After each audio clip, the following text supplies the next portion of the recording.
He always thought of the sea as La Mar, which is what people call her in Spanish when they love her. This is a story about an elderly man and a marlin. Welcome to WatchMojo.com, and in this installment of Mojo Notes, we'll be exploring 10 things you should know about Ernest Hemingway's The Old Man and the Sea. Number 10. About the author. Born in 1899 in Oak Park, Illinois, Ernest Hemingway began writing for newspapers following high school graduation. He also served in the First World War and worked as a journalist.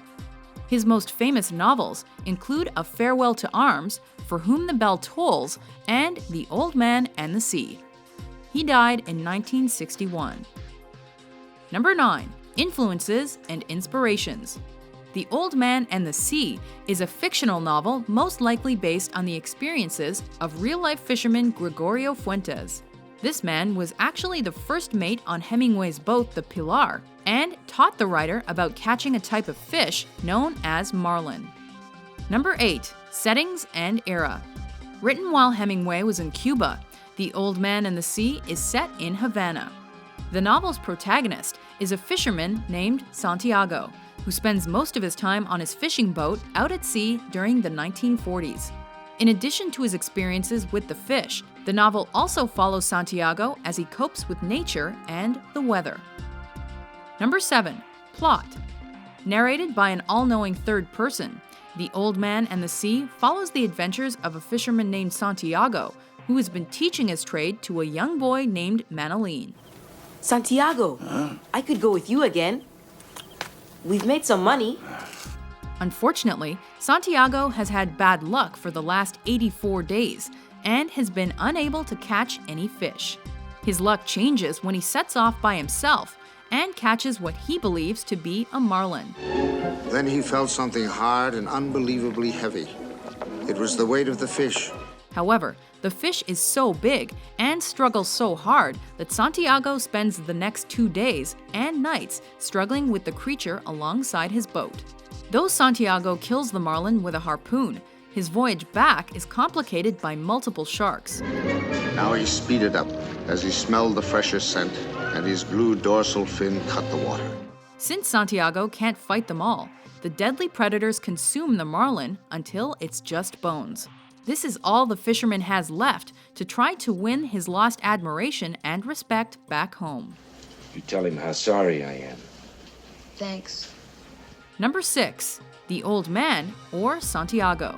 The old man was gray and wrinkled, with deep furrows in the back of his neck, and his hands had the deep creased scars from handling heavy fish on the cords. Nicknamed El Campeón, or the Champion, Santiago is the novel's protagonist.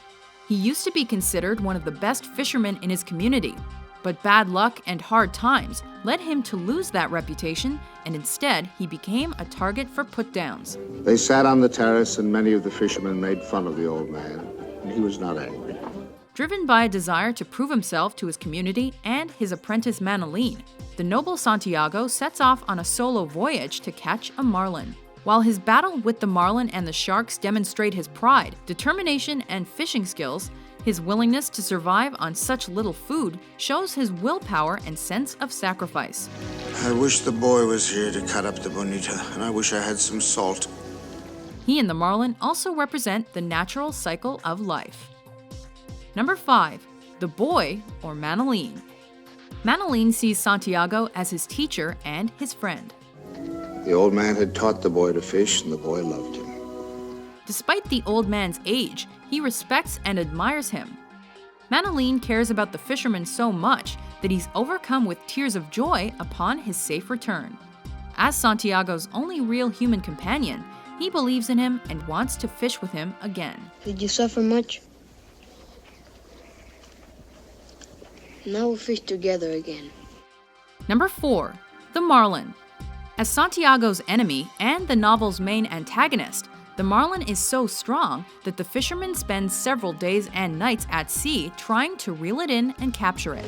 He's longer than the skiff. It has so much fight in it that Santiago sacrifices his well-being to tire it out and finally end its life with a harpoon.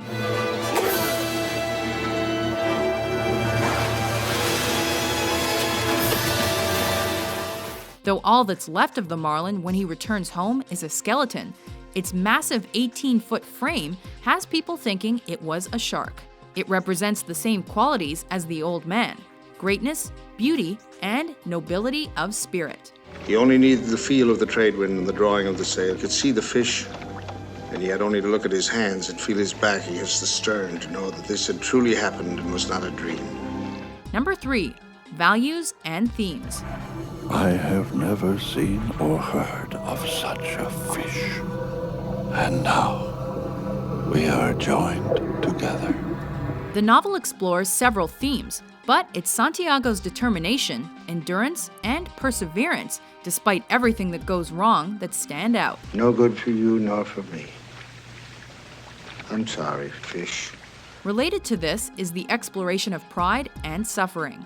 Meanwhile, Santiago's friendship with Manolin showcases a relationship between student and teacher, respect for one's elders, and the need for human companionship.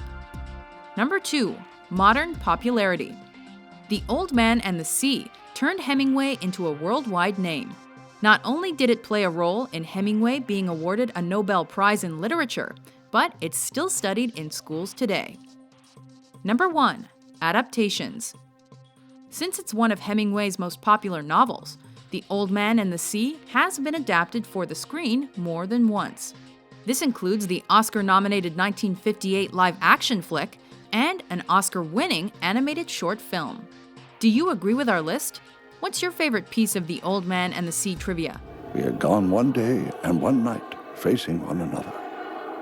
Our forearms were straight up and the hands gripped tight. Be sure to subscribe to WatchMojo.com for more informative top 10s published every day.